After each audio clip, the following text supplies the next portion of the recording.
Peace to the family. Peace to you and yours, brother Red Pill, reporting live and direct in the building. Yes, indeed. Yes, indeed. First and foremost, I want to remind the family that on Sunday, March 27th at 11 p.m., we are going to be presenting to you a powerful workshop that has been, the time of it is so excellent. You know what I mean? This thing has been in the works for a few months already. I am proud to present to you our good brother in Cairo, and he is going to be presenting the power of precious metals. All right. That is going to be exclusively only on KTLUniversity.com. We go through Zoom. You don't have to worry about Eventbrite or anything of such to nature. You don't have to worry about an email link being sent to you. As soon as you buy the ticket, you'll have access to this workshop that starts tentatively at 11 a.m. Eastern. All right.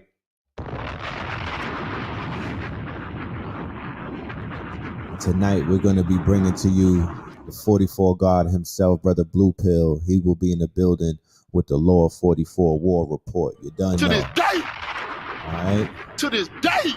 And that is coming up on 4/4/22. All right. 4/4/4. So we are going to bring the brother on, and he is going to do what he does. And that is drop those metaphysical bombs and whatnot. All right. Yes, indeed. Peace to the family. Let's get the family in the building. I'm going to let y'all warm up, get the family in the building while we wait for our special guest to pull up. Okay, there you go. It was acting funny a minute ago. So while we wait for everybody to fill in there, we're going to pay some bills and do some commercials, and we will be right back.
Greetings, I'm horologist in Karoo.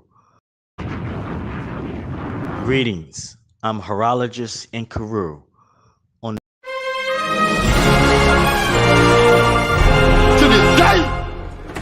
Greetings, I'm horologist in Karoo. Yeah. All right, let's go ahead and do the roll call. Let's do the roll call. Peace to the family that's out there. Peace to everybody in the audience. Let's go ahead and do this roll call. I want everybody to tap in. Let me know where you're tapping in from, and then we will open up the line and bring our guest of the evening in the building. Okay.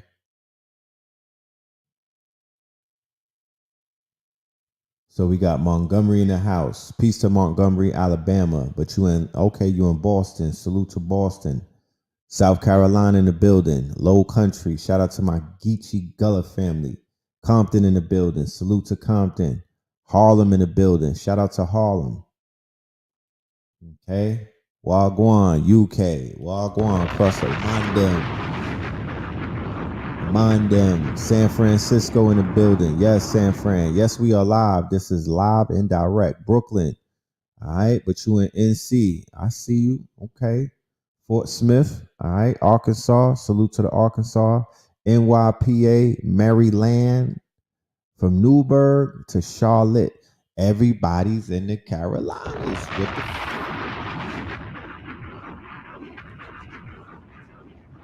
Carolina's got to be lit because everybody went there.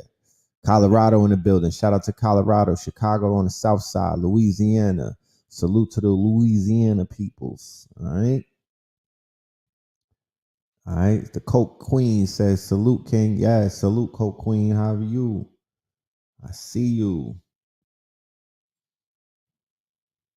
Houston in the building. Okay. Shout out to Houston. Shout out to H Town. Shout out to Dallas Fort Worth. Shout out to Dallas. You know what I mean? Shout out to everybody at South by Southwest. Miami up in this thing. Okay. Jacksonville is up in this thing. I see you. Chicago is in this thing. Salute. Como, Texas. All right now. I don't think I ever heard of that. This is a first. Upstate South Carolina. There's an upstate South Carolina. Okay. That's what's up. El Paso by way of Charleston. This is it's just a Carolina event tonight, I guess. DC in the building. Prosper, Texas in the building. ATL up in the stein. Shout it. Wagwan. ATL in the building. Okay, okay. So yeah, SC is always it, right? SC is always in the building. That's something that I could definitely count on. If nobody show up, if it's 5 people that ever show up, 4 of them is gonna be from the Carolinas, man. I don't know what's going on out there, but I gotta revisit. You know what I mean? I passed through there quickly a few months ago. I was able to just charge the grid up briefly and whatnot, but I'm definitely planning on returning and with some company and whatnot this summer. Shout out to Ross Ben. There's conversations about the Franklin Gym Show that's taking place in July, but we're also in negotiations about doing something to teach the people out there about the grid, about the mounds, a lot of the buried history and whatnot, because those dry bones in the Carolinas are definitely crying out. Sacred land. Keep that in mind. Very, very sacred land. Okay. Jersey in here, Denmark in here, Greenville in here. Okay, Walton in here. Choctaw Nation. Yeah, you already know. Oklahoma. All right, so we at 100 people. All right. Salute to everybody in the building. Salutations and everything. You already know what it is, but we are not going to waste any time. This is a Friday night. I know that people have things to do, so we're going to get right to it. Okay. So without any further ado, I'm going to open up the line for my co-host tonight, my guest, none other than the other half of the twin pillars, my good brother, your brother, our brother, Blue Pillar. All right. Pillars are finished. Peace, peace. To this day. To this To the day. family. Yeah, get your wand. Peace to the family. Peace to you and yours. Brother Blue Pill, live and direct. Yes, indeed. Get To the some blue pillar. some in this camera. Indeed. Peace, God. Bree, did you hear what I was talking about a minute ago about the Carolina family? How overwhelming, the support that we always have been. I mean, before I started doing roll call, I remember just orders like packages being sent out to the Carolinas. I remember the Blog Talk Radio days. It was heavy Carolina energy. Do you have any hypothesis as to why we the Carolinas tap in with us so hard? Well, even when you talk about the moorlands, right? When you talk about the actual family, the tribe, the bloodline is gonna go into Virginia and more so regions of like Southern Virginia, and that spills into the Carolinas. But we've always resonated with Carolina energy. We've had many transformational experiences, Very much so. in the Carolinas from early on even till now. There's things that we're doing that are deeply rooted in that region. So there's an ancestral connection, that I feel that the course and runs through that particular area. And Yeah, when I went to Charleston, I felt it very, very, very strong. I went to Angel Oak to the tree, like I was up in there, and I felt that ancestral energy running through me. You know what I mean? yeah, like I had an experience on Clubhouse the other day, and I really got to learn the difference that you can't speak tribes around Moors and you can't speak Moors around tribes. So there's a very delicate distinction and a very delicate balance, right? Where you have to be tethered to the land, and a lot of people are taking more energy and more pride in saying I belong to this particular patch of land or this landmass or this tribe, but they don't say enough about their relationship with the earth. You know what I'm saying? Like, are you doing ceremony? You know what I'm saying? Are you tending to the land? Do you have a Right. relationship with the land? Are you getting information from the land? Do you eat from the Right. land? Do you tend to the land? Do you care for the land? You know what I'm saying? Do you rest on the land? Do you step on the land? You know, and we overlooking those things, but again, there's a lot of tribalism that's always taking place in every community, it seems. That's something that's consistent with our people. If my memory serves me correct, that it But was tribalism that led to the loss of the land yeah, but nonetheless, ultimately. nonetheless, people's lineage, their history, um, their claims, their records, everything that they stand on is still to be respected. And Right. those families know that that is under family names, that's under tribal names, that's under treaties and what have you. So you know there's a lot to be learned, so people are not necessarily violating one another even with the language, because the language is weaponized. Excuse me. But yeah, we got love all through those regions, you know what I'm saying, as family. And my thing is, yeah, that's what connects everywhere that we go through the South that feels like home and it feels familiar. Because if you have a relationship to the land of this entire land mass, Earth itself, you know what I'm saying? Then you're gonna feel that connection. You're gonna feel that resonance. You know, and that's really like the end all be all. There's so many ways to get around to that when we Right. go through these conversations and we talk about what's taking place and what's going on. Where we're gonna ultimately end up, our final destination in these conversations, I'm always gonna bring you back to the fact that if you find the perfect balance in nature, that is the way out is in, right? That's gonna be Right. the most fanciful way that I'm gonna summarize this shit. I'm gonna give you, I could give you 444 million 44s to get back to that fact that the only way out is in. And there's gonna be Right. an external war and there's gonna be an internal war, right? But we are officially now in the age of war. We are So officially in the age of war. we are in the age of war, yes. Okay. And please explain how that age came about. How did that Because I age? have my hypothesis. You want to hear it? Of course, yes. My hypothesis is on March the 13th in the calendar year of 2020 would qualify or go down as 0 year.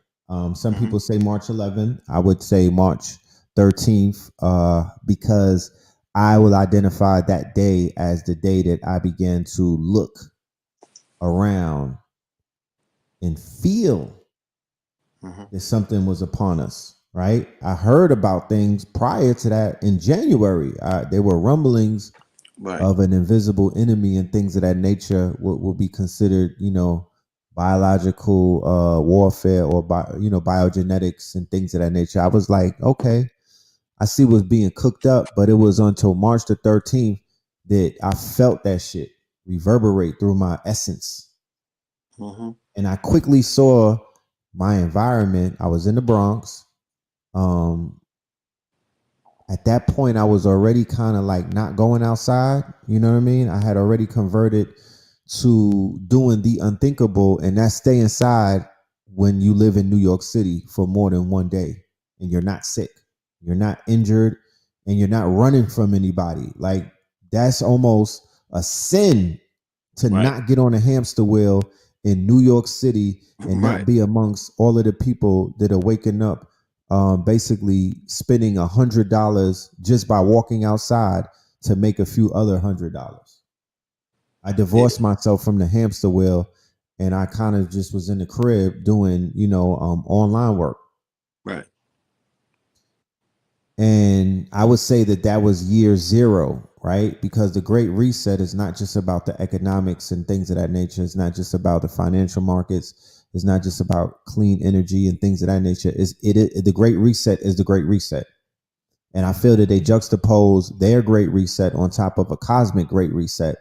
And when that day occurred, that's when war was declared. Because keep in mind the verbiage that Trump was using, and also the legislation that got passed and whatnot, all speak about a war. Wartime acts were passed. They declared a pandemic, which basically clears, a lot of the pre-existing laws that are protecting the people and things of that nature, whatever. So fast forward to where we are today on February the 23rd, turn that around, that's 322, right? Or 223.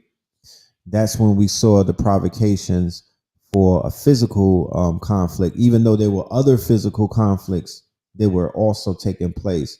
This one would be considered more of the major one, and that, of course, would be Russia and Ukraine. But that's just my theory. If you have more that you wanted to add on, please.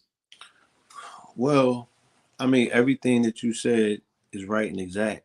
And, you know, what I have to offer is just the receipts for that to say, if I'm tracking this narrative using this algorithm, right, called 44, which to me, let's say in some respect, it means time, but in other respect, it also ultimately means war because it's Mars. It stands for blood and it stands for war. It's Aries, it's Mars, Right. right? But it also is Aquarius.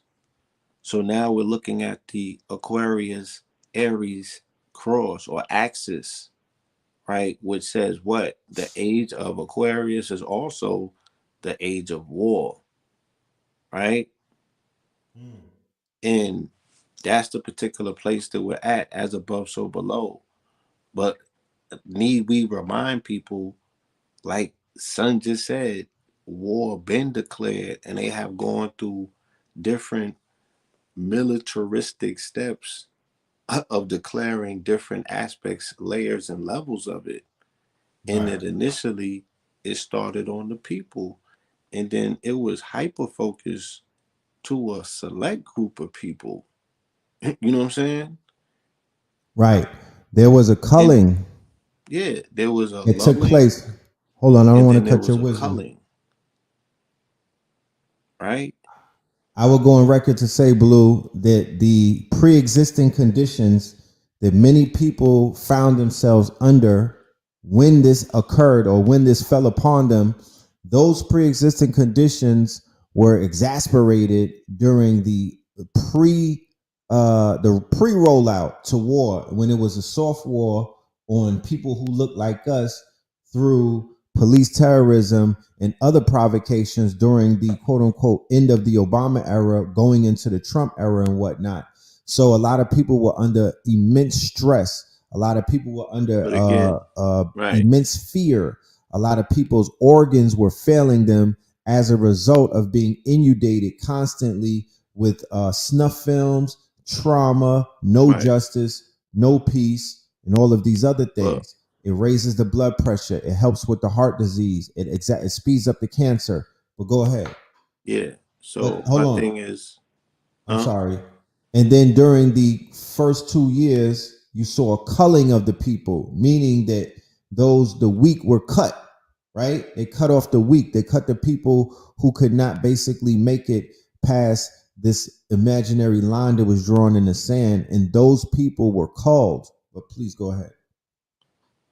so once again, everything that you're saying is right and exact, you know. And again, the only thing that I'm offering is the backdrop and the narrative to it because for me, this is the forever ending story. I've been telling this story forever and a day. So when I was back in 2014 explaining the tetrad blood moons, I was speaking specifically to what? I said they're doing ritualistic, lunar based rituals that are impacting melanated blood. Specifically, look at the rituals.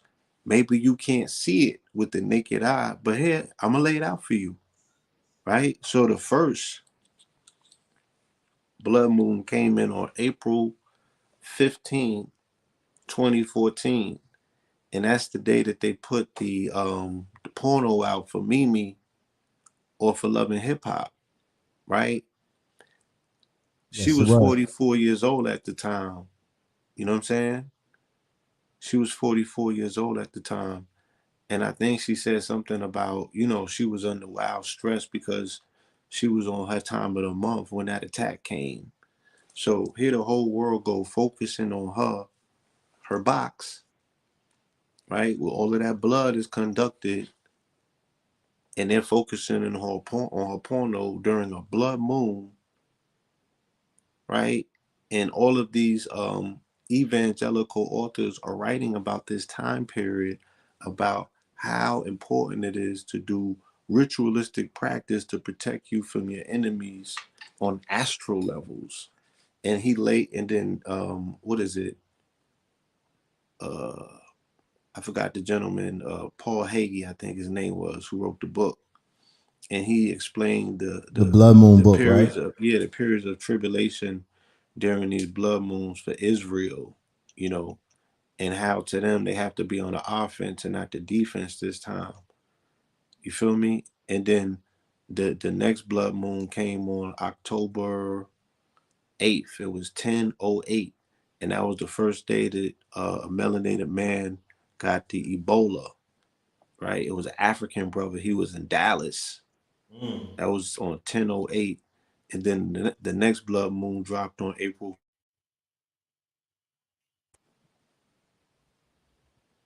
Right? The next blood moon dropped on April 4th.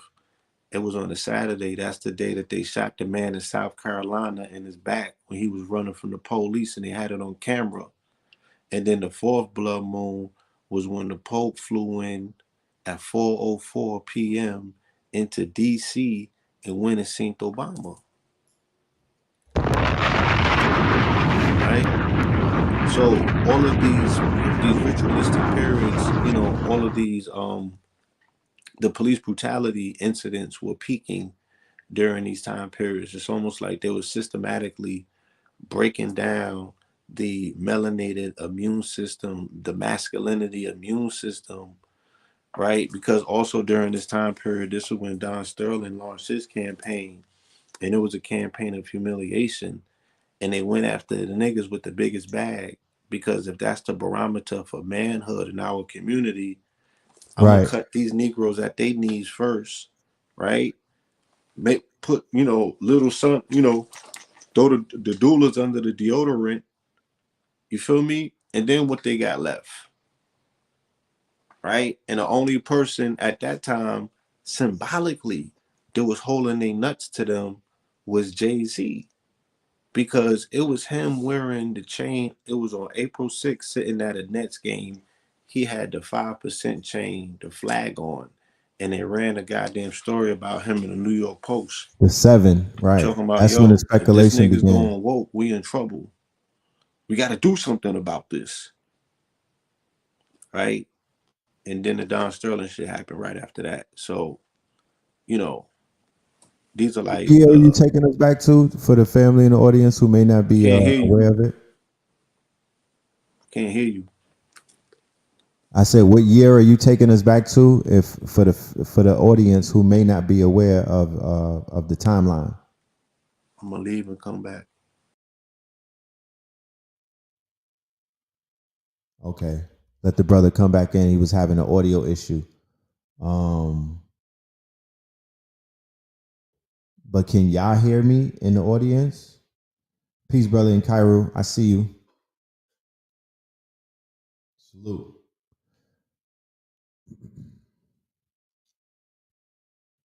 Just let me know if my audio is good. Okay, y'all can hear me good. Awesome, awesome. Okay. So the brother will be right back. He just has to get his audio intact. Here we go. There Yeah. you go. Can you hear me clearly, Blue? Yeah, I hear you. I hear Yes, you sir. perfect. I was saying to you, what was the year in question that you were building upon for the audience if they may not have been able to catch up to what year you were talking about? Was it 2017? Um, Or they're saying 2013 in the chat. the blood moons was from 2014 to 2015. Okay, so Blood 2014. moons, yeah. The blood moon was from 2014 to 2015. It's called the tetrad blood moon. It was 4 blood moons in a row. Four. You know what I'm saying? It was four Right. blood moons in a row. That was a long time ago. There's been mad rituals after that, but that's the ones that started this level of reverberation where they're breaking down this ethereal body politic, right? Yes. Of of masculated melanin energy that is there for protection of the nest of the golden goose. You feel me? Yes, And that sir. layer of protection, that firewall was not, it wasn't activated during, when the shit hit. There was no contingency plan, there was no backup plan, there was no advice, there was no one who, what I'm saying, necessarily, you know, took the leadership role that was expected to take the leadership role. You feel me? There was no redress. There was no nothing. So all the money in the world can buy a solution. All the money in the world can buy a failed attempt. Like niggas ain't even attempt, bro. You know what I'm saying? Yes, sir. So it's like shit been compromised. You know what I'm You were saying? saying for the lack of preparation. Not only lack of preparation, it's the complicity with the actors, like the people that you would expect would be there for relief, the people that you would expect to be there, with plans and operation and all sorts of other things that's expected, you feel me? To Right, mount right. on to or do something that's expected of government. Like having a contingency ready where you like, I'll never get caught in no Katrina shit again. We got people on deck that got boats. We got a coalition set up. We got a point to point system. We know where boats is all up and down the coast. That'll never happen again. It happened in Houston. Then it happened again. Then it happened again. You know what I'm Right. It saying? happened in Houston. Yeah. Yeah. And it happened a few times after that. Right. So, you know, it's like there's been a lot of lulling and culling, you know what I'm saying? And then the thing that's been most affected is the memory and the ability to compartmentalize and see things for a bigger picture rather than bits and pieces, because you'll never be able to see the play all the way down the road if you can't see the whole scroll. You feel me? Facts. You got to be able to put this shit into a complete sentence. Like, what are you looking at? Do you know what you're looking at? Or do Right, you have right. an And idea? I've said it on many occasions that the media perfects fragmentation, right? The media is even Hollywood, what they never do is they never tie anything together. Everything is fragmented. Everything exists outside of each other. All of these, they'll never do like a real thorough report where they're like, oh, the war in Ukraine stems all the way back from when they removed the president in 2014. You know what I mean? Like there's been political turmoil going on and provocation for many, many, many, many, many years. But what they'll tell you is, oh, Vladimir Putin just feels like invading these countries just because he doesn't like democracy. And now we have this unprovoked attack. And they'll never give you anything. They won't give you the geopolitical narrative. They'll never give you the biblical ecclesiastical narrative. They won't give you anything. Nah, nothing at all. All right. They're not gonna give you no backdrop. They're not gonna give you no soundtrack. They're not gonna give you no Blues Clues. They're not gonna give you nothing. They're gonna give you tonight's news, and that's that. They're gonna give you a Right. sound bite. They're gonna give you a morsel, and you are now predicating your decisions based on that. That's your outlook of the world. That shit is affecting your central nervous system. You know what I'm saying? Right. And it's Because and the media. whole world is being held hostage by. Right. 'Cause fragmented information creates fragmented thoughts, and it creates confusion and distraction amongst the people, because if you don't have the full picture, what the fuck do you have? If you don't understand the full narrative, you only understand, it's like walking into a movie and only seeing 10 minutes of it and then going home to write a review on it. You're not qualified to do that. So what the media has done expertly, right? And I'm talking social media, mainstream media, lamestream media, fake news, whatever you want to call it, because social media is fake news. It is the mainstream media because it's censored, and there's technology that's running this shit. There's algorithms or algorithms that are basically dictating through the major media, the new media outlets like Google, Facebook, Instagram, and so forth, so forth. They have everybody in a motherfucking echo chamber. They have everybody in corners where they want to put you in. They have everybody. I got 88,000 followers. I only see 800 people a day. I don't know who alive. I don't know who graduated. I don't know anything. You know what I mean? And they don't know shit about But me either, let because me ask you. of the Let 80 me ask you some something. thousand people that follow me, only about 8 could see me. Let me ask you something though. Do you think it's even humanly possible to engage that many people in a day? Like, is it even? Is it even re? Is Nah, there? Is well, what it that, is I'm not following 88,000. They're following me and whatnot. So I think that it's humanly possible for 88,000 people to tap in and to see what one person is doing, the same way that 80 some odd million people will tap into a channel to watch a program. So that's possible. You know. Um. hmm? Nice, Yeah. So the danger in the news cycle, and this is very very new, Blue, when you think about it, because in 2012 and 13 and other times, it wasn't as filtered as it is now.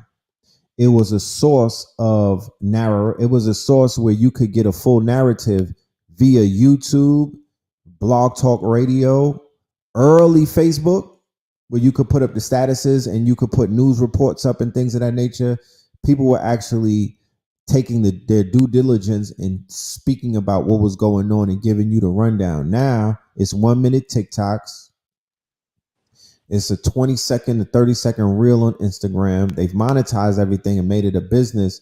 So the consolidation of the information and the crunching of it is rewarded. There's a reward. There's a bag at the end of it. They're dangling a carrot and whatnot. So we went from 8-hour lectures that will basically iron everything out to 1 minute TikToks.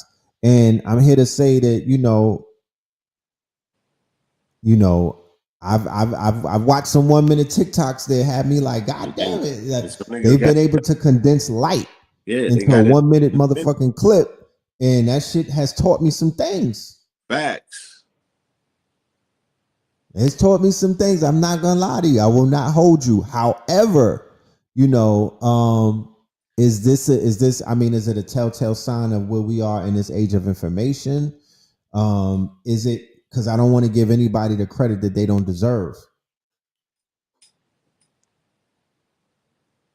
What do you think? You're asking me, is it a telltale sign? I would say, is it a telltale sign of the times that we're in, being that we're in this Aquarian age and the consolidation of information going from when we were in the Piscean age, it was 12-hour, 8-hour, 6-hour, 4-hour Yeah, lectures. the 240 character move changed the game already. The game's been changed in the several different ways. Yes. So it's shorter spurts of light. Everything is quantum. Things are moving up. There's the capacity to contain more information, but because think about 5G frequencies and how much shorter, Distance. bandwidth the cell towers are from one another. You got to move energy like that right now. Right. It got to be in bits. You know what I mean? It got to be Facts. qubits. So, you know, again, it's bit it's spurts.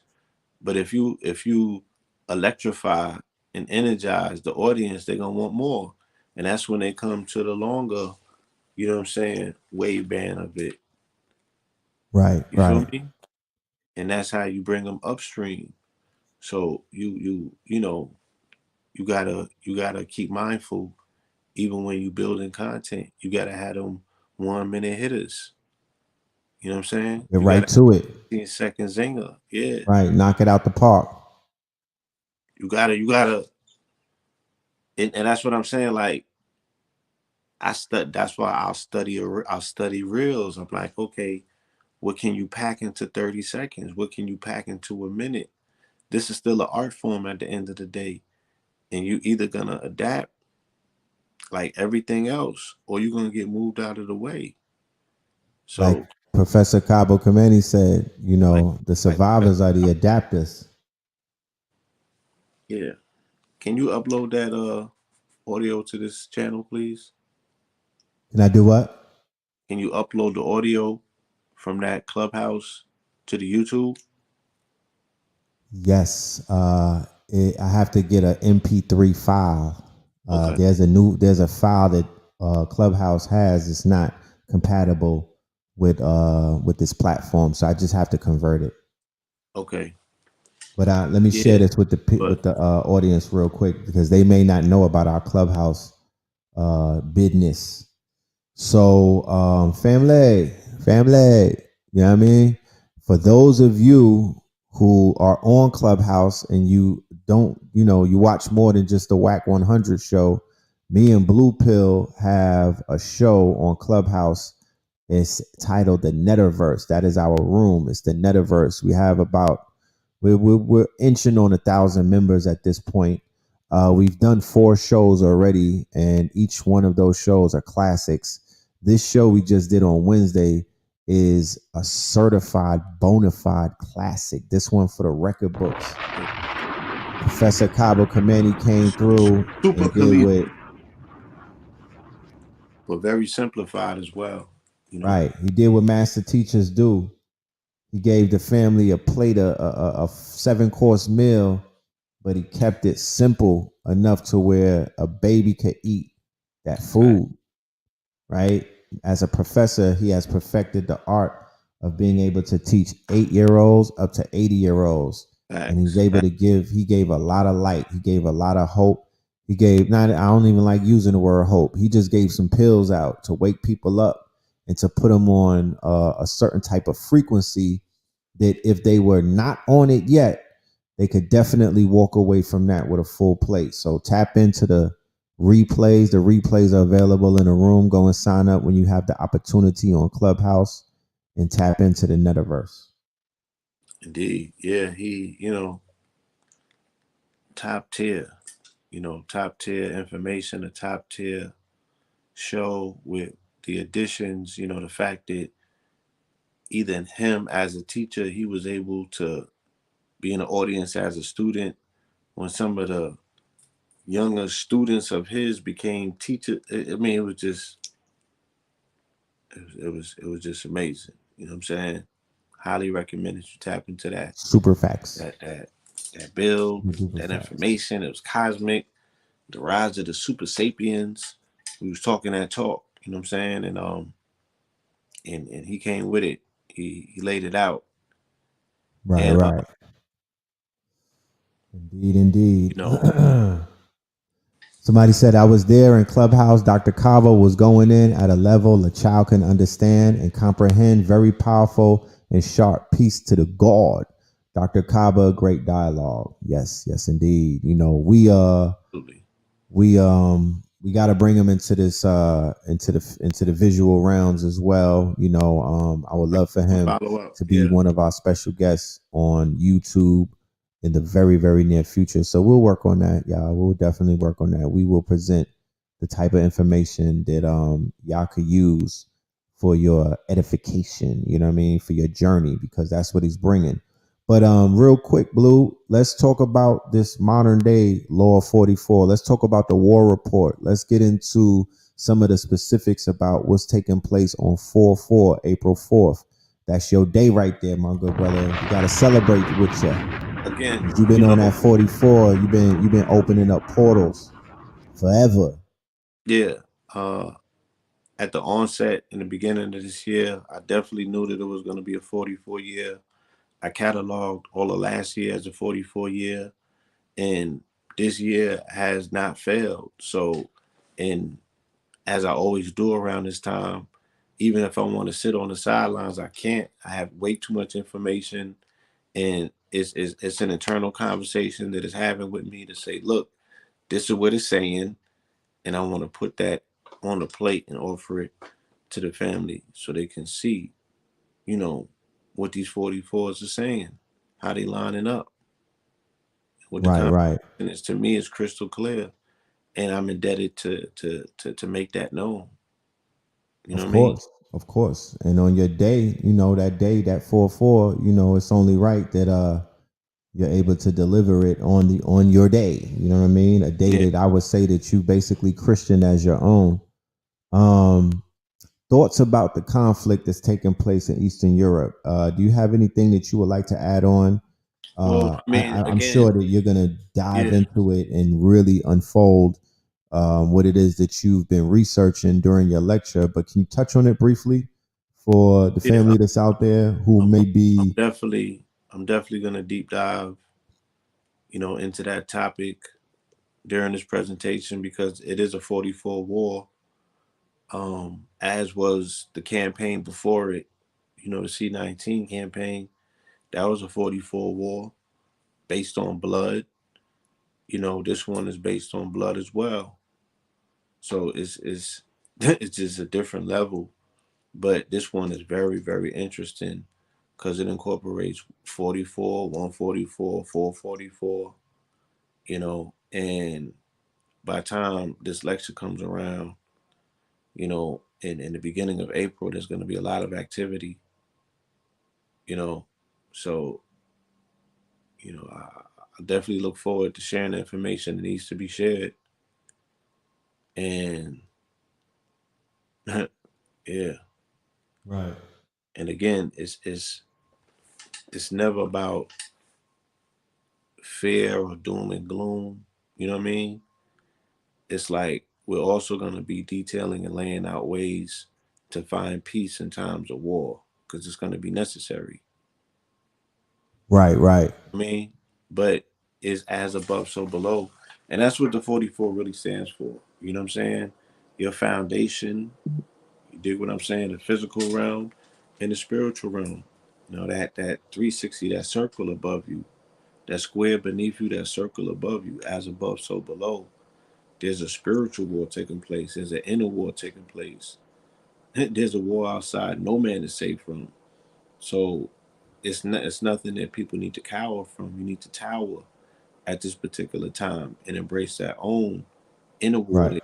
that everybody's necessarily going through. And like they said, it was initiated in 2020 when you got put in the pressure box. You know, did you come out a diamond or did you come out a piece of coal?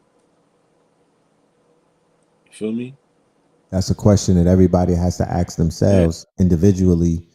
What Blue just said, as a result of the pressure that 2020, 2021, and even 2022 represents, how many people can say, with their heads high, that they walked out of this, you know, with a diamond body and diamond hands and whatnot? Because, like we were saying a few weeks ago, when we were encouraging the audience to celebrate life and to pat themselves on the back and to basically look themselves in the mirror and be like, look, you won this battle. Right.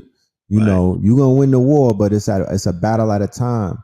And for those of us who were able to hold out, right? For those of us who are able to withstand temptation from family members, co-workers, and other loved ones and things of that nature. For those of us who are able to see through the propaganda, for those of us who were listening to a higher source, not just the news or the mainstream media or what you call authority figures. For those that were like, nah, I got a bigger authority figure, you know what I mean? And he don't wear a suit and tie and I whatnot. I mean, say yeah, salute to y'all. and it's documented, and I clearly remember in April of 2020 wasn't long because March 11th or March 13th ain't too far away from April 4th. But we did a quantum meditation on April 4th, a global quantum Global. meditation. What year was that? And okay, it was to shut down C-19. Right. And the next day, well, that was on a Saturday going into a Sunday. But the next day, which was Monday, the CDC or the Surgeon General came out. He was like, yo, for the very first time, they turned the curve.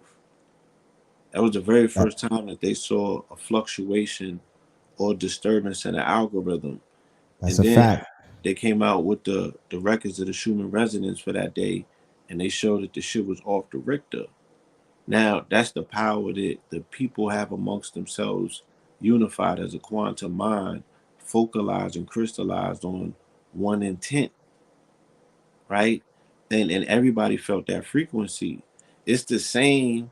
Let's talk about, you know, this particular lecture and the type of information that we'll be disseminating in the receipts that we're gonna bring that's gonna show that, this is unanimous at this point. You feel me? Right. It's like I said about the Super Bowl, what I said, I said this shit is about time, right? I said this whole observation and conversation is about time. I said this year is also very much so about, last year was about space, but it also was about time, right? Because remember the number they came up with time last year, because you're gonna see it repeated a lot this year, and that's 22.5. And niggas was like, yo, what that number mean? Remember when homie got the time for the for George Floyd? Right. Derek Chuck it. Chavon. Yeah, right. You got that 22.5. Watch that 22.5 keep popping up. Right. Right. So this is about time, right? They're playing with time. They're playing with time as a concept, and they're also running out of time. They're also out of time, right? So it's the ending of time and the beginning of a new time. All of these time junctions and time convergences and time crosses are taking place. You feel me? Right. And I said, what? I said, if the motherfucking Rams or the Aries win, right? If the LA wins, I said, then we would have an opportunity to align ourselves with astrological or natural time. And that, in effect, is going to disrupt and end artificial time, because this is the bowl of all ages. It's the biggest game, right? Right. And the Bengals represented Eastern time, or the Eastern Hemisphere by way of Asia, that being the Chinese New Year, and also Cincinnati being the home of where we would say Rome is. It's the city of seven hills, bliss, right? And a lot of other things. But all of that was packed in the East West versus the West East. And then we look at the team, the LA Rams, and I'm saying, what's their colors, Yellow and blue. right? And like, what does that even represent in nature? Because the color for spring is what? The color for spring is what? Is it yellow? It's yellow, right? Synonymous with the liver, Right. right? And blue is for the sky, yellow's for the sun. It's the Facts. colors in nature. And now you got everybody around. So I said, boom, I said, if the West win, then C-19 is going to be, it's going to be an end to it, right? We have shifted the focus, we control the narrative, and it's going this way. The next day, the articles came out and said that it was a wrap. But then the shit mysteriously pops up. But where does it pop up at? China. And where else was it popping up at before China? Because I got the articles. Europe. Ukraine specifically, and Russia, Mm. right? To the day almost, right? So these places where the losing team is at and that particular energy is manifesting, now they are deteriorating and in conflict. Almost like a deflection was made. Hold on, real quick. I just want to add on. When they put the articles out the day after the Super Bowl, they said that the C-19 subsided, and they were pointing out the fact that it was a maskless Super Bowl. Nobody was wearing their mask. So they were like, we're seeing the downturn of it or the downside of it immediately the next day. But please continue. Right. So many articles came out. Like I said, I got the receipts, all of them, because they came out. You feel me? Right. And then they rolled out all of the stooges afterwards, Obama, Hillary, all of these people now that they say, oh, now they still got it. And there's a new name for it. And the shit is popping up over here. And this niggas like, I don't care. Right?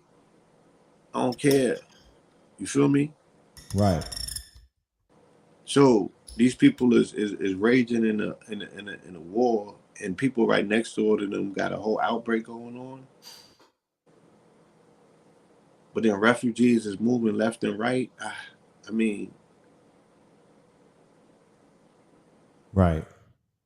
it's giving me scamdemic. It's giving me scamdemic.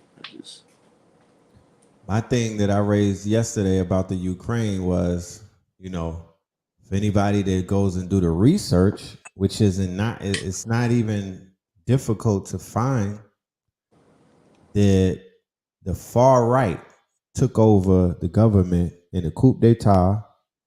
They ran the president up out of there, and the president ran to Vladimir Putin in 2014.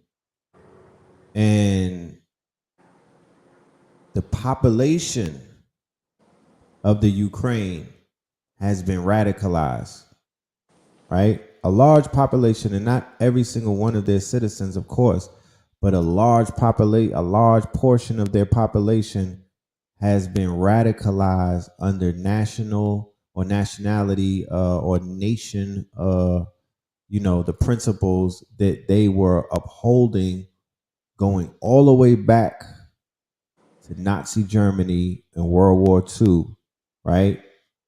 And these radicalized citizens are now considered to be refugees, and they're allowing these citizens into different countries in the multitudes of 10,000 and more. America just accepted 100,000 Ukrainians to enter into the quote unquote fold. There's no talk about screening them. There's no conversations about their neo-Nazi ties. There's no talks about them being quote unquote in alignment with the Proud Boys and other quote unquote neo-Nazi organizations that are over here, because Steve Bannon and other people of interest were making Poland, Warsaw, and the Ukraine their quote unquote you know how you have dual citizenship? They were making it their dual citizenship to go over there and to put in the work, to put in that work, right? And to train and to tap into the resources that they had over here. So I find that very odd that they're beginning to disperse all of these sleeper cells into different countries. But yeah. Like I said, this leads to the age of war, and all of that is just biblical. Like, these are those times it was written about. But I ain't gonna get too deep into that. We'll definitely be bringing the book of receipts, and we'll be laying out a beautiful visual uh, Indeed. demonstration, presentation, you know, and yeah. But like I said, the whole point of it all is to talk about how we find peace in times of war. and it's accessible, it's attainable, but you're gonna have to go to war with your lower self, your procrastination, your doubts, your fears. Especially your fears. Right. Feel me? Right.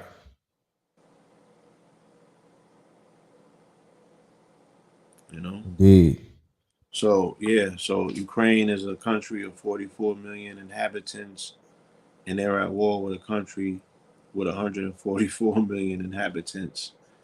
And Ukraine's president is 44 years old, and there's a million 44s that are running this algorithm, this narrative that has been put in place. And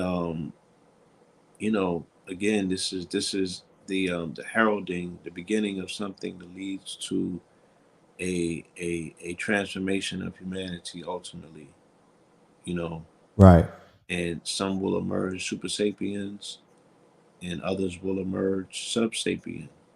You know what I'm saying? Let's talk about the energy aspect of what this war represents. This is going down in history as a cryptocurrency war. This is going down in history as one of the first quote unquote Bitcoin wars that they're calling it.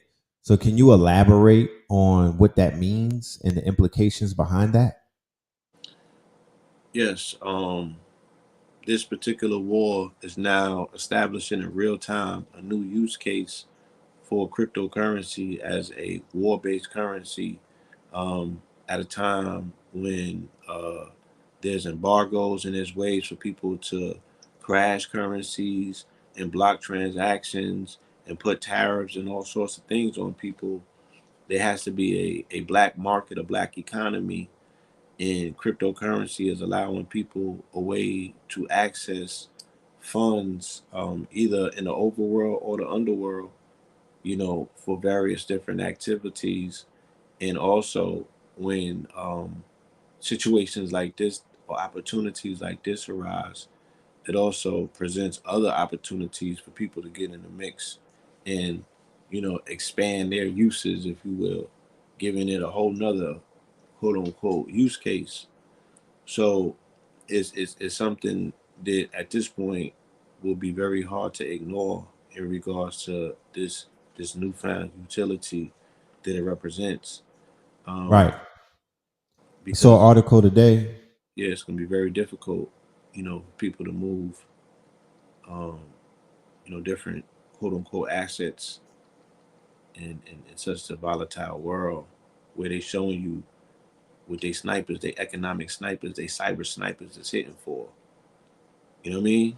Right. you know, they shutting down access, they shutting down wallets, they curling in your back pocket. Feel me? So it's like, yeah, shit different. Right. And I saw a report that said that Vladimir Putin was considering accepting Bitcoin for oil and things of that nature. There's also reports about the oligarchs, right? Yeah.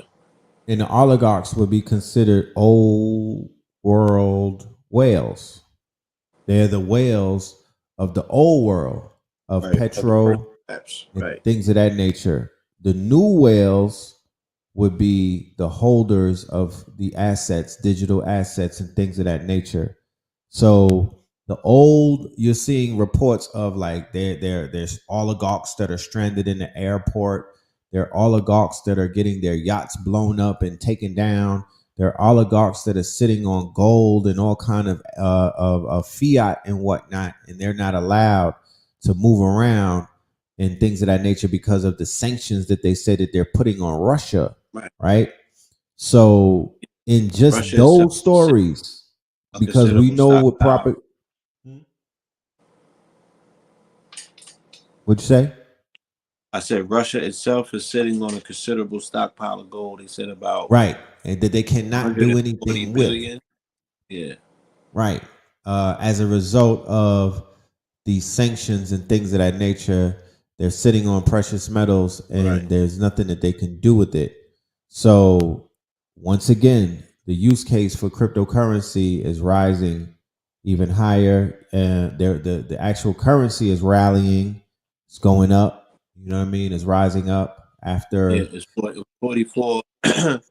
Today it was 44K, and of course, every time it's 44K, it gets articles written on it because cryptocurrency is a 44 resonator, and Bitcoin definitely is. So Right. I'll explain that as well. Why this is again, all of this stuff fits into the age of Aquarius. Aquarius is 44. All of these 44 motifs, all of these 44 configurations, this shit fits like Tetris. You know what I'm saying? And crypto Facts. is just another one of those components that fit into this puzzle. Super facts. I'm even gonna bring my good brother in Cairo on so he could speak about that leading up to the workshop that we have on Sunday. I feel that the timing is Definitely. perfect. You know what I mean? The timing is perfect.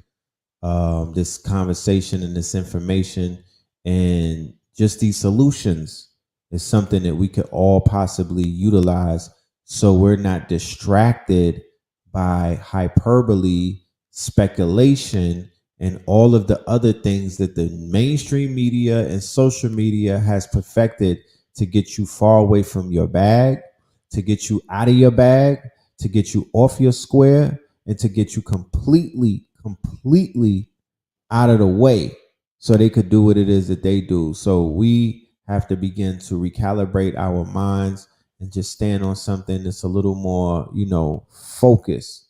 And the solutions is where the focus is at. The information is where the focus is at. And, taking this information and taking a deep dive, like Blue was saying, taking the information and going and do your own research, opening up your own quote unquote tabs and deep diving and getting in that water and whatnot and getting in there and bringing something back that you could share with either your network or this network. You know, the USA stole the Silk Road going into World War II. I mean, all wars are basically about trade routes. Not all wars, but the majority of the wars are about currency. They're about trade routes. Right. This whole thing with the Ukraine, even with the Ukraine and Russia, there's aspects of Disrupted. trade that's tied into it. They've disrupt global trade routes. They've disrupt global supply chains. Right. Right. They've disrupt global supply. Period.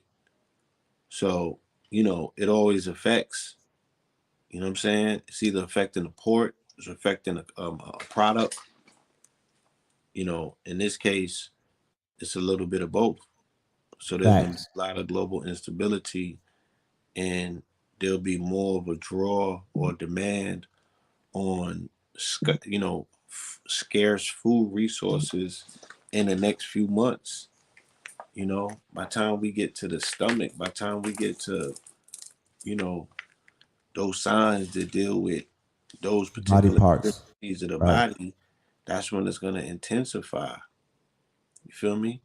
Right. So you know, For those that may not be aware of it, the Ukraine is a humongous exporter of wheat. hmm Okay, gluten. They have majority of their country is farmland.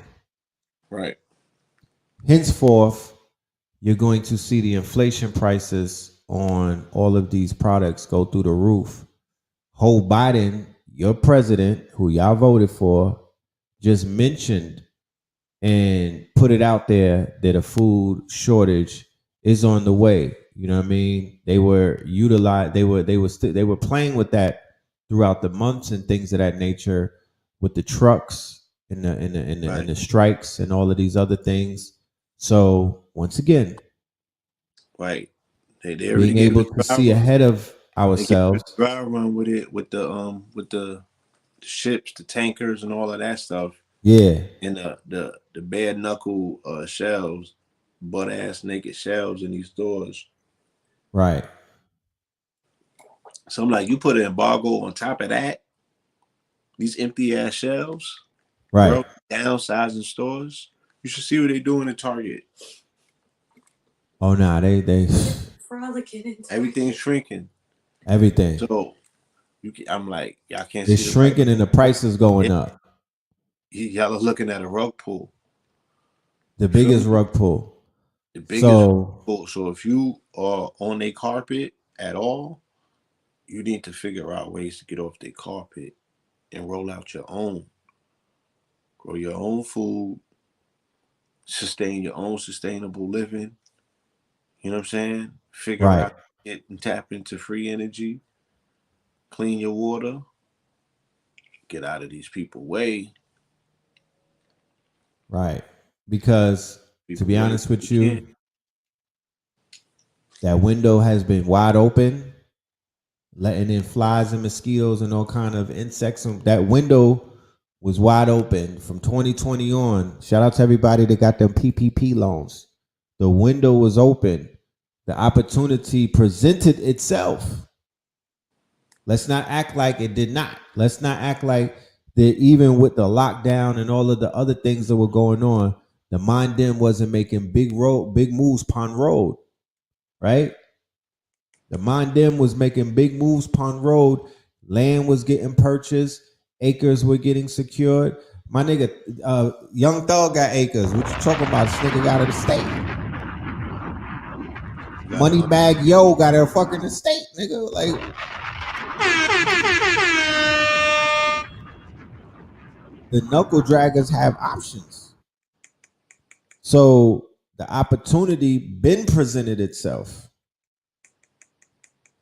Are we gonna find ourselves on defense? Or are we gonna find ourselves on offense? You ain't got the answers, man. Who got the You ain't got the answers. Who got them? Netflix? Who got the answers, genius? Are we going to be on offense or will we be on defense? That's the first question that needs to be asked because that determines how we gonna be moving. Mm-hmm. So even though this is in like the fourth quarter with a few seconds, the minutes, the doomsday clock is still ticking and whatnot. The spring is here, so is the summertime. The opportunity to gather in groups of more than 10, the opportunity to form investment groups, the opportunity to seek and find Black farmers who can educate you in hyper speed as to what to do and where to invest, that is still here amongst us.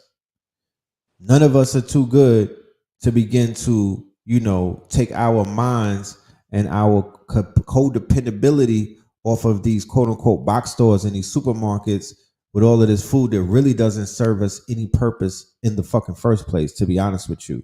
All of this processed and radiated food and whatnot that's not raising up our electric body.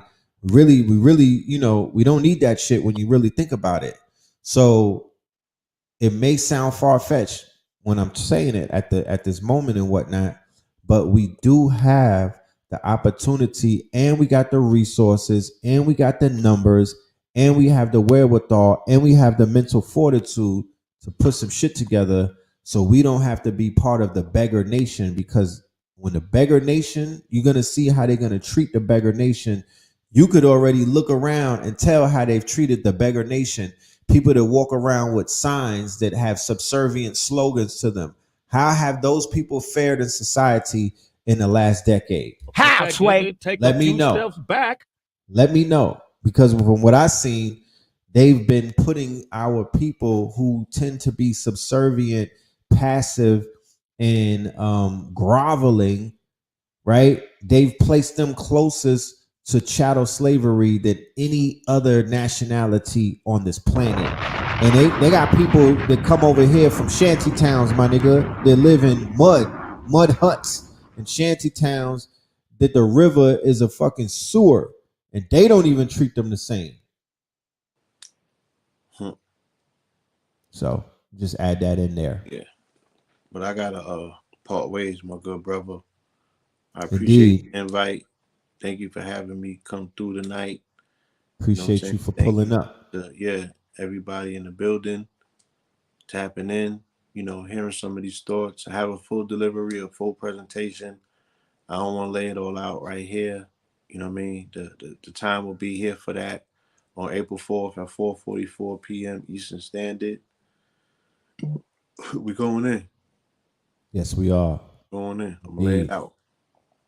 Yes, sir. I appreciate you, man. I'll have you back on the show before 4-4 to let the fam know, to remind them.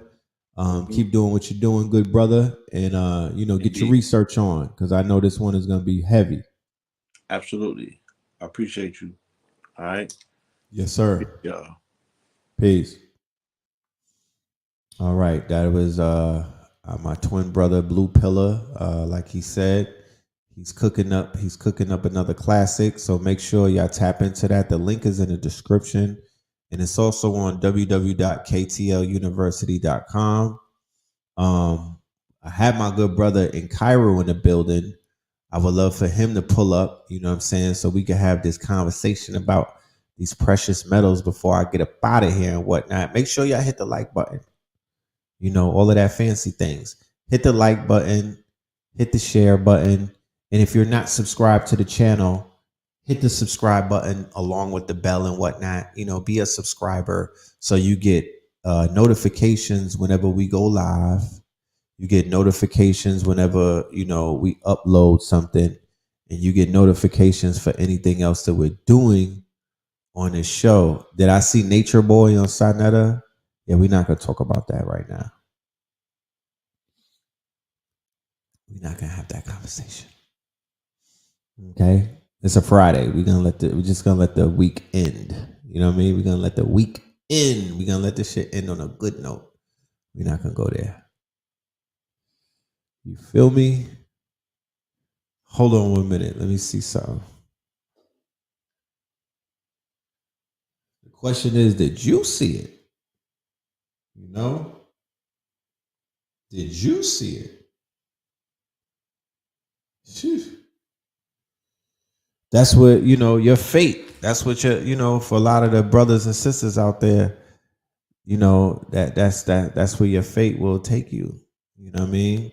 The art of discernment is extremely, it's almost a skill set.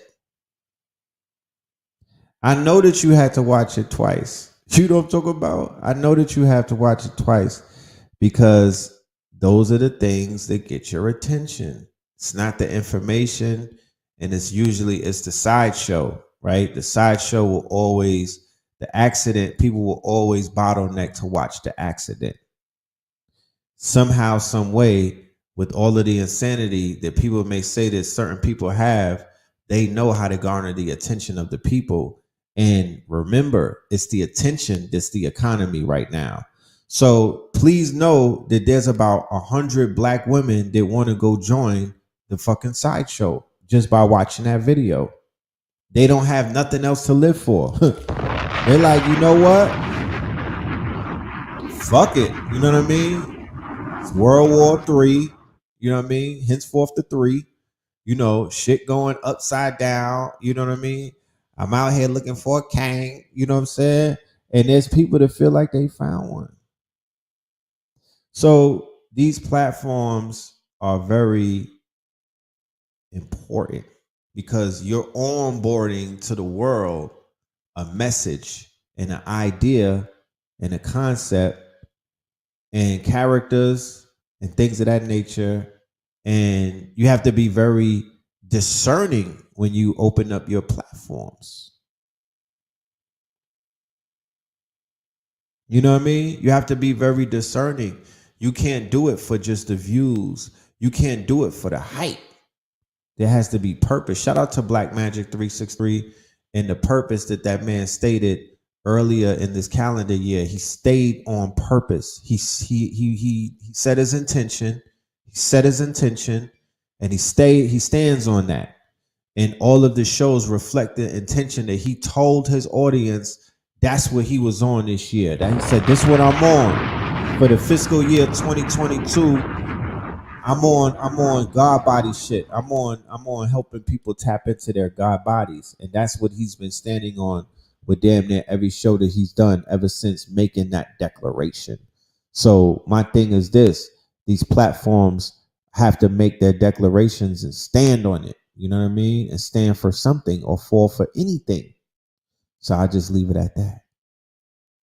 Okay. I just leave it at that.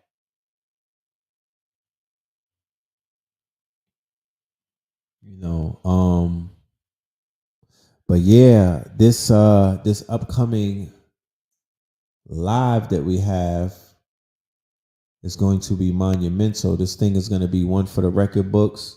My good brother in Cairo. Oh yeah, shout out to the shout out. Hold on, let me go to a commercial real quick. If these, because the commercials was acting up a minute. Give me one second. Greetings. I'm horologist in Carew. On the behalf, greetings, But greetings, family.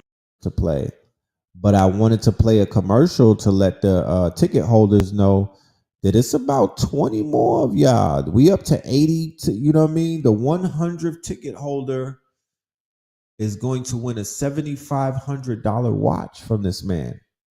Okay? $7,500 watch is the prize or the reward for the 100th ticket holder. And y'all almost there. So I would highly suggest, if anybody is out there who wants to be rewarded for just being a ticket holder and you want to roll that dice, you should go ahead and make it happen. Make your next move your best move, because somebody is finna come up. You know what I'm talking about? And I'm excited to see who's going to win that watch. I'm excited to see who's going to win that watch. I already know. I already know. Whoever's going to get it, you deserved it. It was meant for you. So, you know, I don't even like to say good luck, but shit, good luck, my niggas. Like, yeah, tap in and really get it in. You know what I'm talking about? But you know, that's what it is. That's what it is. That's what it is.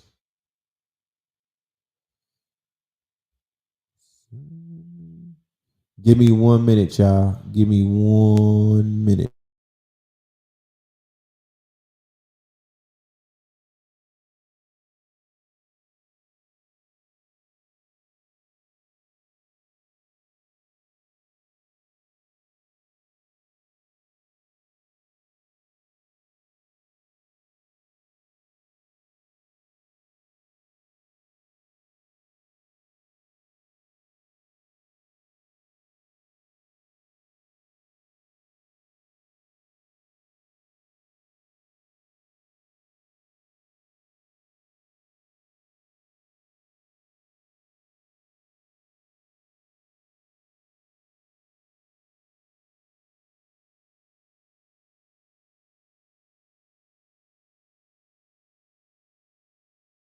We're back in the building. We're back in the building.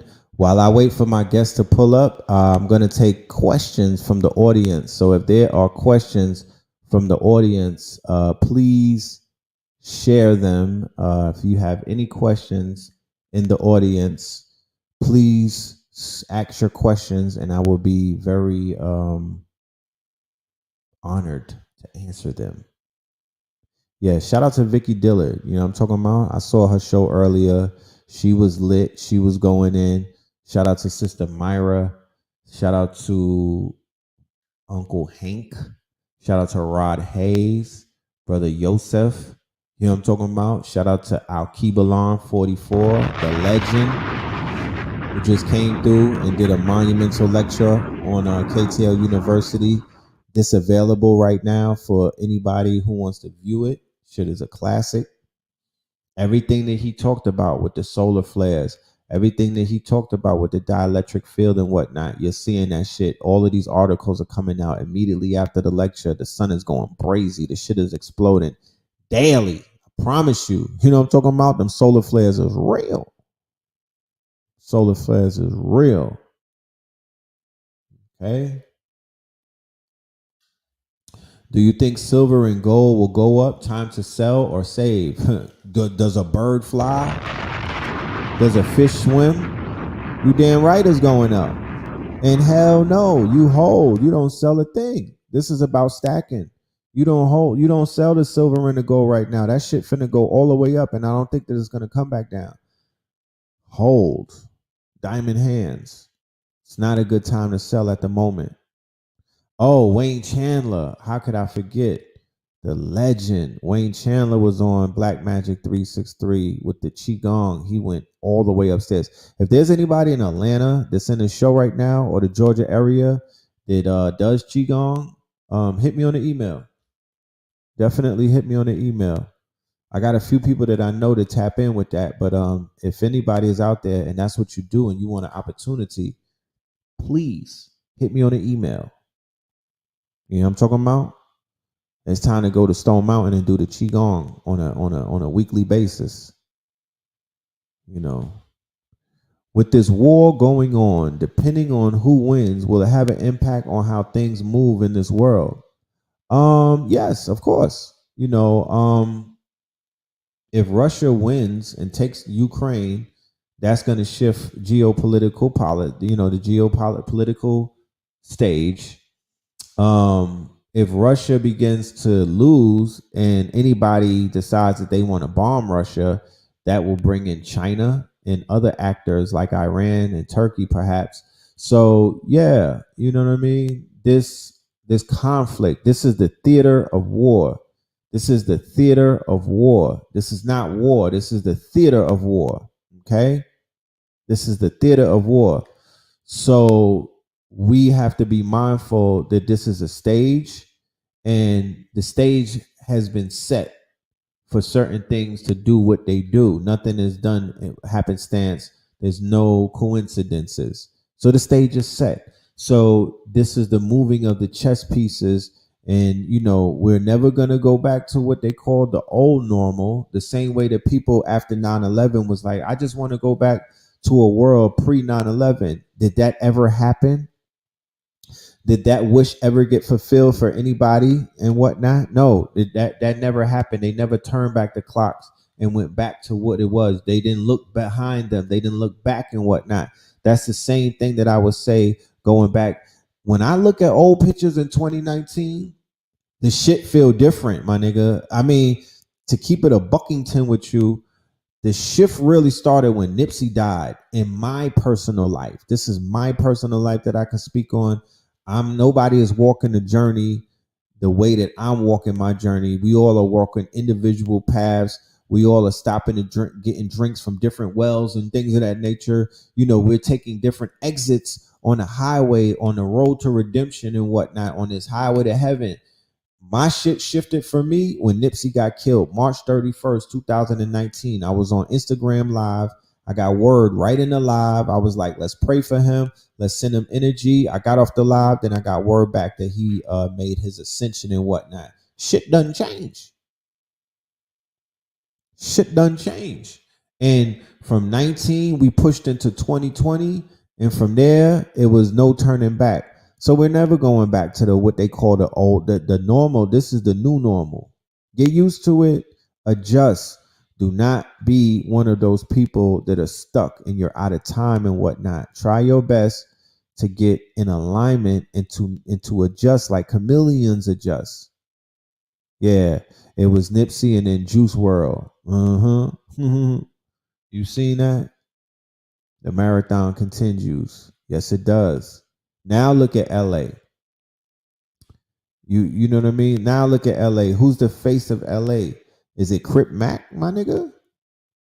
Who's the face of LA? Is it Whack 100?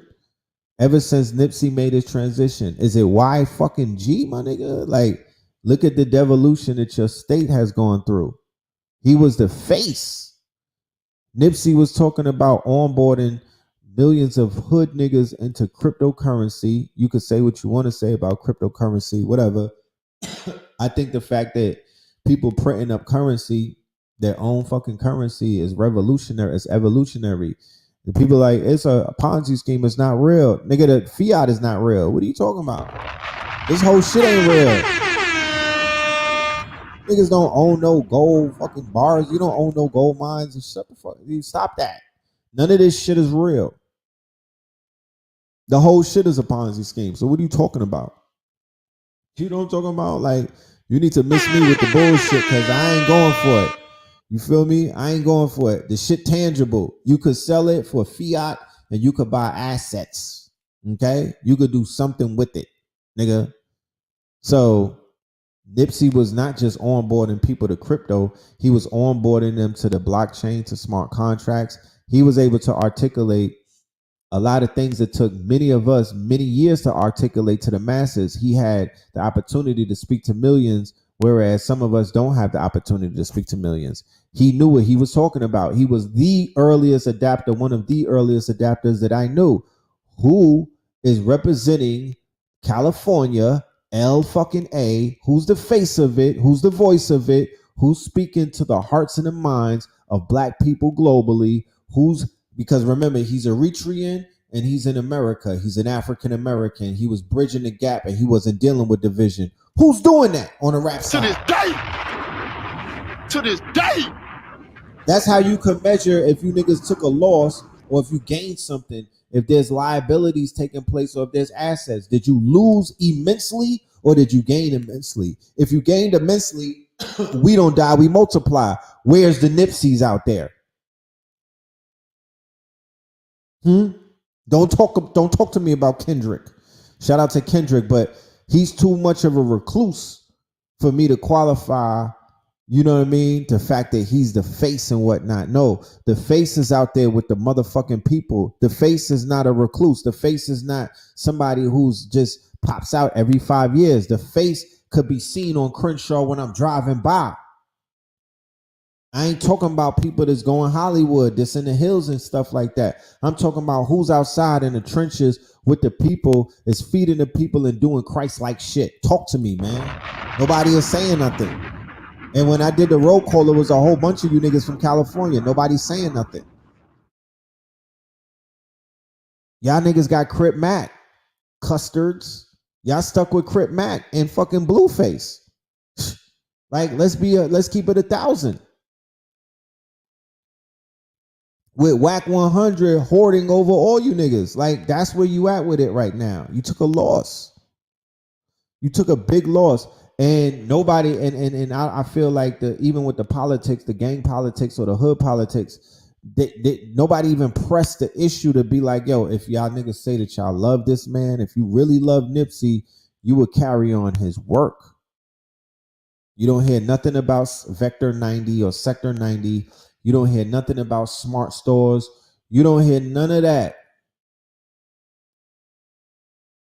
Keep it 55th. I see it 55th Street. Yep.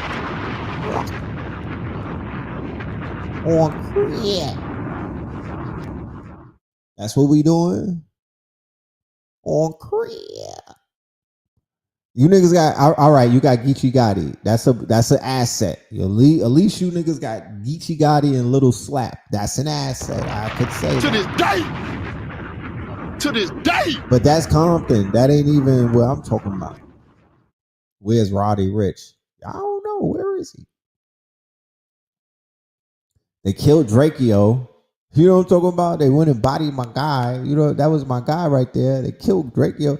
Like, what the fuck is going on out there, bro?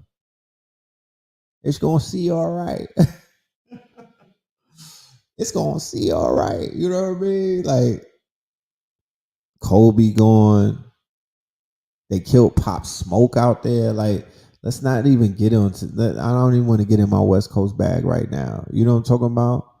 I don't even want to get in my West Coast bag, but they need somebody to fill these voids, because if the void is not filled, it becomes a killing field.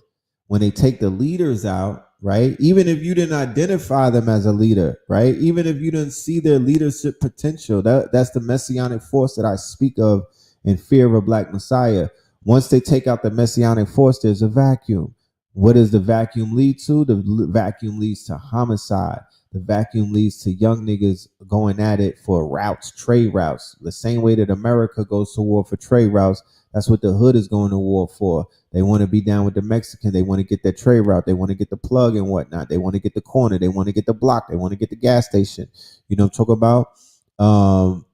Certain other type of politics take over, because keep in mind, I'm sure that everybody in the gang wasn't happy that this nigga was keeping his foot on the neck of intellectualism and making it cool to be street, but also be intellectual, because everybody can't keep up with that. You could play dumb, but you can't play smart. I'm going to say that again.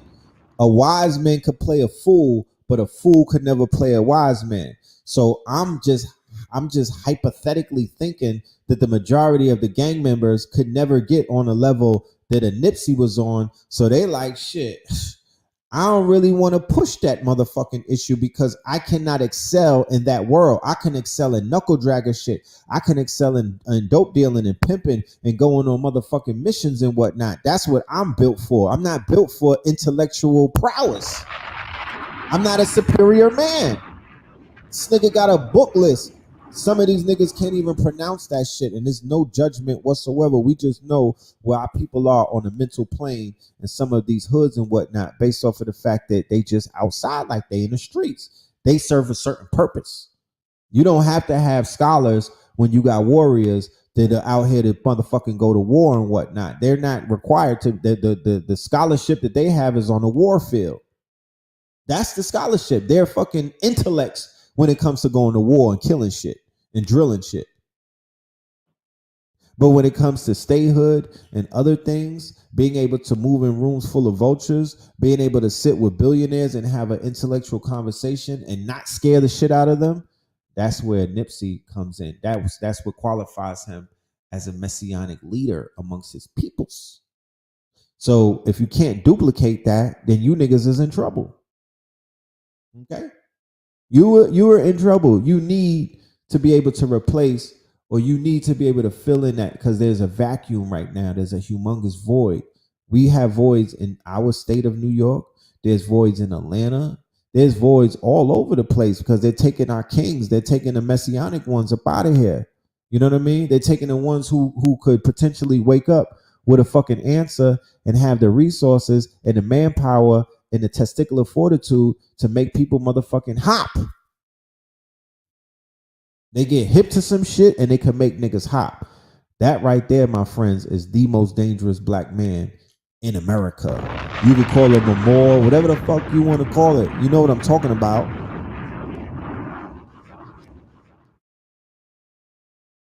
So yeah.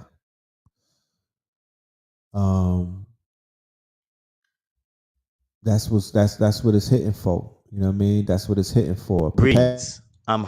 Leaders. Greetings. The Messiah is amongst us. Stop taking us for granted. Please stop taking us for granted. You don't know how much you are losing as a collective in the long run when you don't value and when you don't protect, when you don't reward those amongst you who have been sent to you to do something, to make something happen, to spark the motherfucking divine spark in the motherfuckers who it needs to be sparked in. That is something that's not qualified for everybody to do. Please understand what I'm saying to you. It is a selected few. Heavy is the head that wears the crown. That is something that you just can't wake up one day and just be like, you know what? I'm going to just wash my face off and just go out here and spark niggas. You know what I mean? That's not something that everybody can do. You know what I'm talking about? It's really not. So, yes, the XXX Tentacions of the world, even a Pop Smoke, regardless of what people may say about, oh, he's a drill rapper, we're talking about a 20-year-old who had the opportunity to evolve. But if you could peep his algorithm, if you could read his signature, he was a leader. King Von, he had leadership qualities, right? Don't measure these men as to where they are when they died. You know what I mean? People are getting killed in their caterpillar phases. Mo 3 out of Texas, he had leadership qualities. Young Dolph, the fucking dolphin out of Memphis, he had leadership qualities, right? He had leadership qualities and he had a sharp mind. I was listening to him speak. He had a very sharp mind. He wasn't no dummy. You dig what I'm saying? Juice World, he was also an intellect, highly talented and whatnot. You feel me? I could go on for days. There's messianic ones that are leaving. There's a lot of people that are not messianic that be up out of here. I'm not speaking about them. I'm speaking about the messianic ones. Even Kobe had a messianic energy to him, and he had the opportunity to make something happen, right? Because he He even put out some children books that were very metaphysical, right? He was one of those anomalies that he could just wake up one day and just pop up with something, an invention. He could invest in something. He could be an angel investor, a VC, or whatnot. He would have been a big player in certain things because that's the type of person that he was. He was about philanthropy and some other things.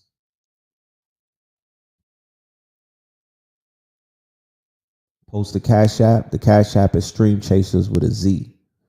Stream Chasers with a Z. Shout out to everybody sending the Cash Apps. I appreciate y'all. You know what I mean? He turned down 22 million and got hit 22 times. Yeah, that 22 is powerful, y'all. Shit. That 22 is real. That 22 is real. Mo 3. What's the other? Drakeo was a ruler. Drakeo the ruler out of LA. Leadership qualities. Once these young brothers would have got cleaned up, because trapping ain't dead, niggas, but you can't trap forever.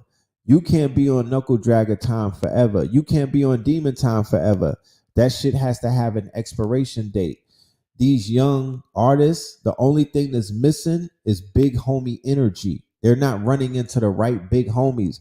They're not running into the right people who could spark them and turn their brains on and turn their minds on and turn that computer on or give them that divine spark or show them the way. That's the only thing that's missing.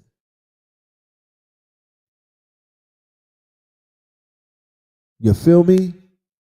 Yeah, Kyrie won. He won that battle and whatnot. He's a fucking legend. You know what I'm talking about? XXX Tentacion, he was a leader and he was getting very conscious. He went past woke. I seen the videos before he died. He surpassed woke. He was on his conscious shit. He was on his subconscious type of information. He was tapped the fuck in. He had the opportunity to lead a whole bunch of his generation to the promised land. Captain Steez, he had the opportunity to bring a whole bunch of his people to the promised land. Captain Steez was the creative genius behind Pro Era and Joey Badass, going all the way back into the days. He died in, I believe, 2012. Either he was pushed off or he jumped off of a roof. Yamborghini, ASAP Yams, he was another one who was almost like a Svengali for the ASAP crew and whatnot. He was the creative genius behind everything ASAP. That's why you don't see ASAP Rocky doing what he was doing when homie with the face, you know, Lamborghini was a Puerto Rican dude with the face mark. He had a mark on his face. He overdosed on the lean and whatnot, right? Even when Fredo Santana died, Fredo Santana, in my humble opinion, he was more of a Svengali behind Chief Keef and all of them and what they was doing. You dig what I'm saying? But going back to the messianic ones that I'm speaking about, or the messiahs, the black messiahs, the people who, when they leave, there's nothing to fill that void. They can't create another one of them. So you'll begin to see the creativity, or you'll begin to see the quote unquote, you know, you see things begin to wither away in those circles and whatnot. They're not able to give out the same type of output. They're not able to become, they're not able to tap into, to disrupt fashion and do things like that and whatnot, because the people who were the quote unquote coaches, right? You have a fucking team, but then you got coaches. The coaches are not working. The coaches ain't even there. So that's the same thing that you seen in Chicago when they took Larry Hoover and Jeff Ford about the scene and whatnot. They took the fucking coaches off of the scene, and now the players are running wild, bodying shit and everything. They showed you that in The Wire. They showed you that so many times. Gangland, every episode of Gangland showed you that street crews or street organizations got infiltrated by the federal government, who J. Edgar Hoover gave them the directive from day one to take out the black messiahs. So when they say the feds did a sweep, when the feds identify messianic people in those drug crews or messianic people in those street organizations, like Rod Diggs out of New York, who they gave an asshole full of time because he was wild militant. Even with Roddy Rebel in them with Bobby Shmurda and G9 and whatnot. They was somewhat getting on some street rebellious shit, and they gave him an asshole full of time. It's been going on since time immemorial. Big Meech, he had a very militant mind. He was talking that shit on them Smack DVDs, and they took his ass down. You gotta get up out of here. You educating these niggas. You becoming a coach. You becoming a coach. So you cannot be a coach in a place where these people are controlling the quote unquote bodies running through their prison systems, running through their agencies and whatnot. They're the ones that are manipulating and controlling their property. So they're like, nah, we're going to identify. Remember, Federal Bureau of Investigation, this is surveillance and whatnot. So they wiretapping niggas, they're listening in and whatnot. They be like, oh, nah, they talking that militant shit, smack them. Smack them. The only niggas that they let in these streets is groveling ass knuckle draggers. That's who they letting roam around. Those are the people on the pay list, or those are the people that the feds have on payroll in them towns that you niggas are in. They letting the complete knuckle draggers, the pork eaters. You know what I mean? They're letting them roam free, but they're taking down the people who have these type of minds. That's why the federal jails is like fucking college and whatnot. That's where the intellects are. You know what I'm talking about? That's why when somebody get locked up, they be like, yeah, I went to college, nigga, because I came out sharper. I came out super sharp because I was in there with some geniuses. Geniuses. So you see it all of the times. They keep running the play. Protect the messiahs by any fucking means necessary. Protect the messiahs or they're going to stop showing up to you niggas. You know what I mean? And you'll just be left with the knuckle draggers and the savages and shit like that. You know what I'm talking about? Because that's what it is. You only going to get what you deserve. That's all you're going to get, what you deserve.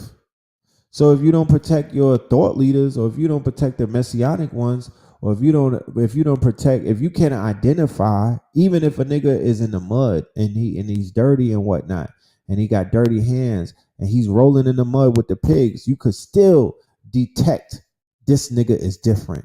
We have to protect him. Let that person evolve. They're going through their hero's journey. That's something that you can't stop.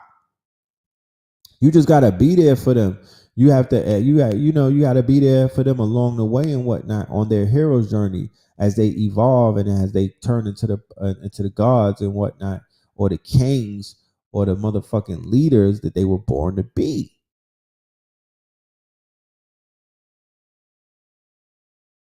You know? Oh yeah, Tupac would be the prototype. He would be the prototype of the messianic ones. He would be the prototype until we find a new prototype, but he identifies and qualifies as this generation's prototype of what it is that I'm talking about.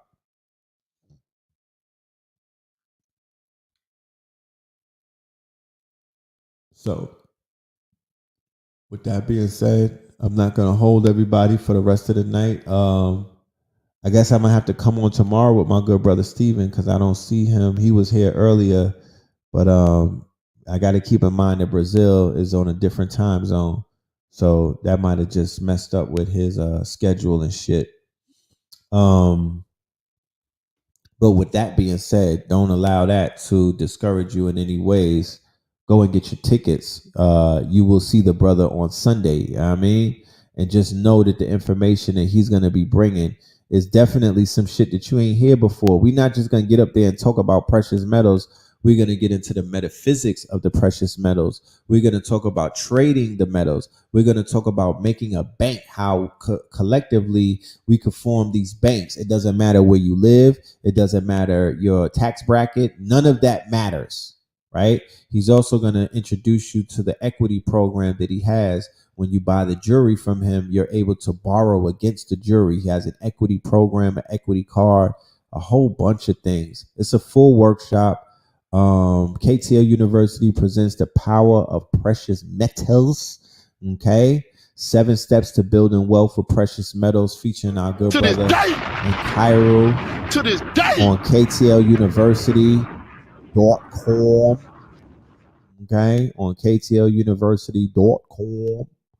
Am I opening up the lines tonight? Should I? Should I? I probably will do that on a Monday show. You feel me? I probably will do that on a Monday show. It's kind of late right now. I'm gonna let I don't want the show to go into like 3 hours and 4 hours right now and shit. We did Blue Pill came through and he laid out what he needed to lay out. I talk my shit, you know what I mean? I think that's good enough. You know what I'm talking about? And we'll come back and I will do an open line for everybody to tap into and y'all be able to get up here and talk your shit, you know what I mean? Because that's very important as well. I want to hear from the audience. I do want to hear from the audience. That is important. So yeah, we'll do that on Melanin Monday. We'll do that on Melanin Monday. Okay.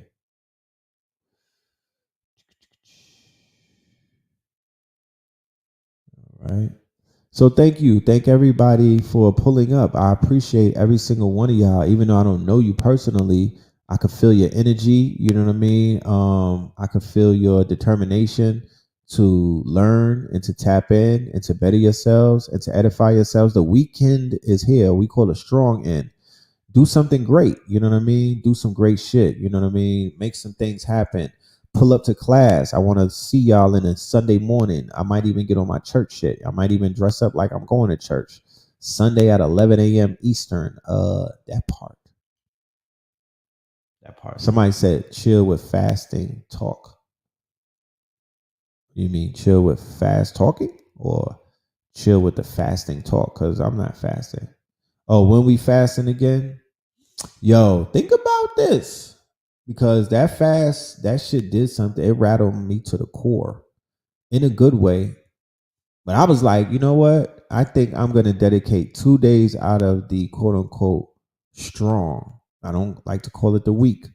I'm going to dedicate 2 days out of the strong to just fast forever. Like, I'm staying on that shit. I'm staying on that. You know what I'm talking about? That thing that did a lot for me. You know what I mean? It gave me some clarity, but it wasn't easy. It was not easy. I ain't gonna lie to you. Shit wasn't easy at all, bro. I didn't know I had so many voices in my head. But I sat down with my good brother Malik, who's I'm gonna bring him on the show. He's cold with the cards, with the cardology. So he basically was like, the day that I was born is the beginning of my strong, and that's a Friday. So he was like, on your Friday, you have your Mercury, you have your Mars, but he was like, the day that you was born is the beginning of your week or your strong. So he was like, what day you was born? Friday? All right, that's the beginning of your strong. And Fridays have always been magical for me. When we had the Blog Talk radio show, No to Ledge Radio, it was Tuesdays and it was Fridays, right? It was Tuesdays and it was Fridays.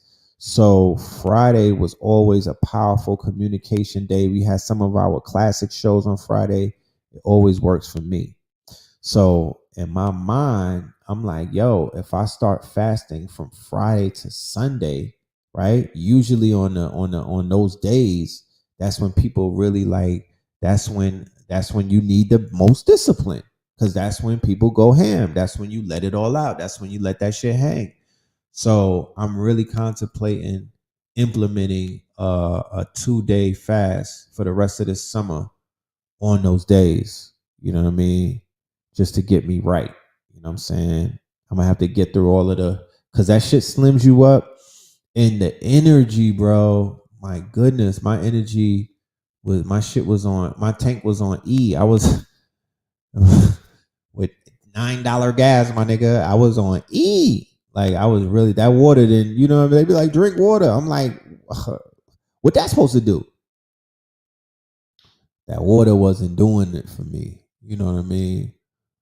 But I need to do it. You know what I mean? I need to do it. The clarity that I had, I just can't be moving around too much and shit. I have to be real, like, I was playing that jazz and shit. I was playing jazz music. I was setting the tone. I had the aromatherapy working for me. You feel me?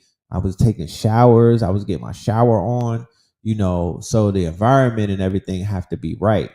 But it's something that I'm on my God body shit. Like I'm grounding, you know what I mean? And then summertime, think about it, like you go into nature, you might be grounding, you know what I mean? You go swimming in the ocean, all of that shit is at play. So yeah, mine like red pill. I'll keep y'all updated on that. But I'm really contemplating. I'm gonna meditate on that tonight and I'll get back to you. You dig?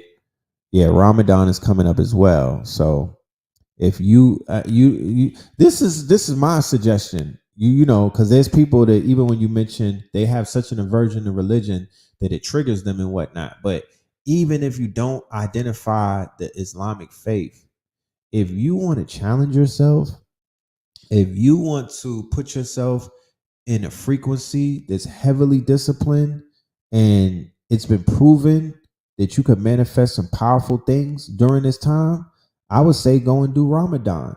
That's something that I might do my damn self because they like you can't eat all day until sunset, but then you praying, you reading, you meditating, you tapping in. And I'm gonna keep it 1,000 with you. When I practiced Ramadan, I was a fully functional Muslim in 1991, 1992, 1993, 1994. That shit did wonders for me. I was a sophisticated savage though, because I was still outside. I was still in the streets. It was me and AA, but that shit did wonders. That was one of my mystical periods in time that I could always go back to because I was on some mystical shit. I was on some Sufism back then. So think about it. Think about it. But with that being said, I want to thank everybody once again for your attendance and for your time. For my ticket holders, I will see you on Sunday. Love and light to everybody that pulled up. Once, like I said, put some points up Saturday and Sunday, and do some things. Enjoy your spring weather.